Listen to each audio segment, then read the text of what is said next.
Merhaba, kolay gelsin. Ben Erol Bey'i görmeye gelmiştim. Buradaymış galiba. Erol Bey? Evet, buranın sahibi Erol. Ha Erol Bey. Yani şu an ofisinde ama onun için yardımcı olamam. İsterseniz müdür hanım gelince onunla konuşun. Tamam.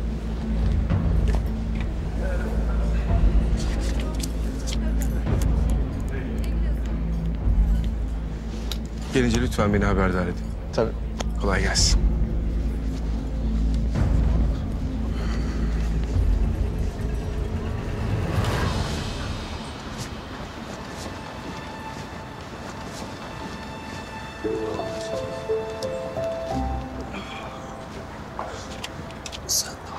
Eyvallah.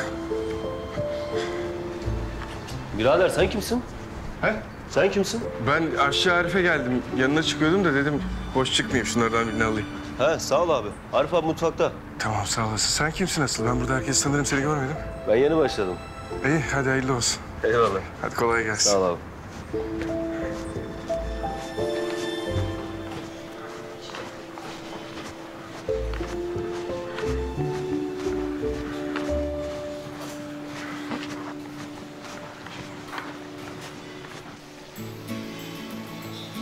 Etim nerede Serkan? Geç kalma sakın, son 30. Geliyor usta, sıkıntı yok. Ya şefim en fazla 5 dakika geç yiyecekler. Ne olacak yani? Ölmeyecekler ya.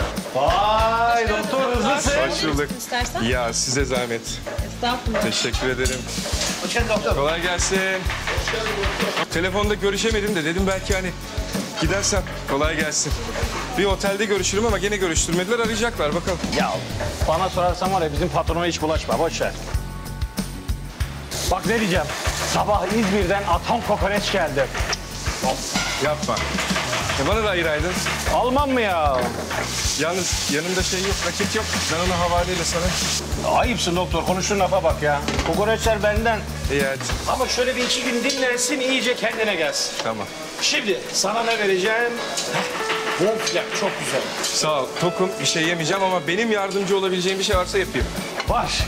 Şöyle şunları halletsen çok iyi olur ya. Ya bizim tayfa satısız eti beceremiyor abi. Her taraf kemik içine kalıyor ya. Tamam bu bende. Hadi. Heh, benim seti bir alayım. Teşekkür ederim. Seko. Seko. Oğlum bu ocak çalışmıyor yine. Müdüre söylüyorum abi bir haftadır. Ocak sistemini komple değiştirmek lazımmış. Tamirden tasarruf mu olur kardeşim? Ocak bu ya. Bak doktor. Gördün mü? Yani sen bizim patronla iş yapmaya çalışıyorsun ama adam daha ocağı yaptırmıyor. Yani mesele ne bilmiyorum ama ben tavsiye etmiyorum. Başın ağrır.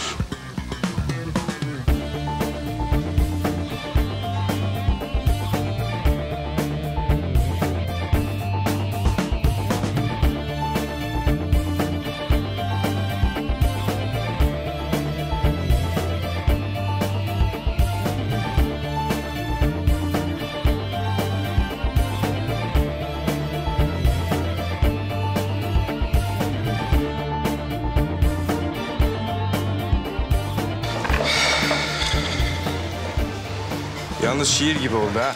Şş bana bak. Yanımda bunu mu götürsem acaba Erol Bey'e? Sen beni duymazlıktan geliyorsun ama bak bu Erol acayip bir adamdır. Sana kafayı bir takarsa sıkıntı yaşarsın. Başın ağrır. Çok neredeydi?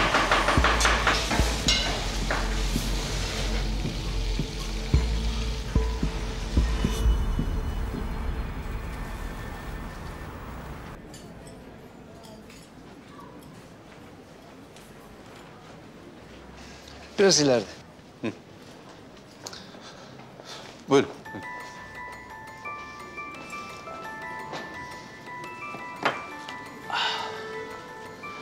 Başka gelecek olan yoksa hemen sipariş verelim. Kurt gibi acıktım. Söyleyelim hocam. Teşekkür ederim.